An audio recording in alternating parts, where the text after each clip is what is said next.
Hello, friends. Welcome to Daily English News. This podcast helps you improve your English by listening to real world news. Let us begin with national news. India's Prime Minister Narendra Modi is meeting the German Chancellor Olaf Scholz in Ahmedabad today. The leaders will discuss trade, technology, and climate cooperation. Chancellor means the top government leader of a country.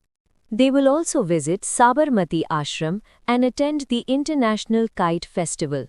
Officials say this visit will strengthen relations between India and Germany. In northern India, cold weather is becoming more severe. Several states have issued weather alerts as temperatures continue to fall. A weather alert means the government is warning people about dangerous conditions. In Surat, police have arrested a major criminal leader involved in robberies and financial fraud. The person was wanted in several states. Financial fraud means cheating people or companies to steal money. Now let us move to international news. In Iran, large protests continue in many cities. People are demanding political and social changes. Political changes mean changes in how the country is governed. The United States has stopped sending Venezuelan oil and money to Cuba because of rising diplomatic tensions. Diplomatic tensions means serious disagreement between countries. Health officials around the world are closely watching bird flu, also called H5. The virus has been spreading among wild birds and poultry farms. A virus is a very small organism that can cause disease. Now let us talk about business and technology. OpenAI and SoftBank have invested $1 billion in SB Energy. They plan to build large data centers powered by clean energy. A data center is a place where computers store and process huge amounts of information. These investments are part of the global race to develop artificial intelligence.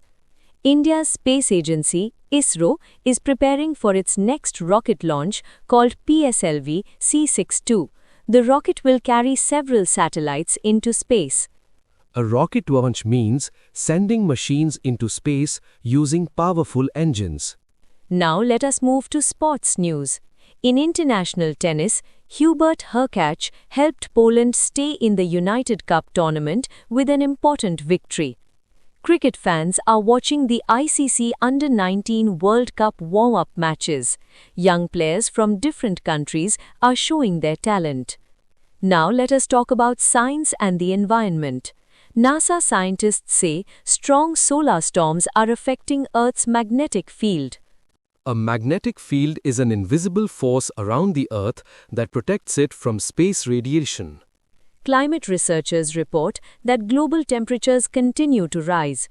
This is leading to more extreme weather, such as heat waves, floods, and storms. Extreme weather means very strong or unusual weather conditions. Now let us practice speaking. Repeat after me. India is strengthening relations with Germany. Cold weather is affecting many states. Protests are continuing in several countries. New technology investments are growing. Satellites help scientists study the Earth. Excellent. Listening to news like this improves your vocabulary and understanding. Thank you for listening to Daily English News. Join us tomorrow for more news and more English practice.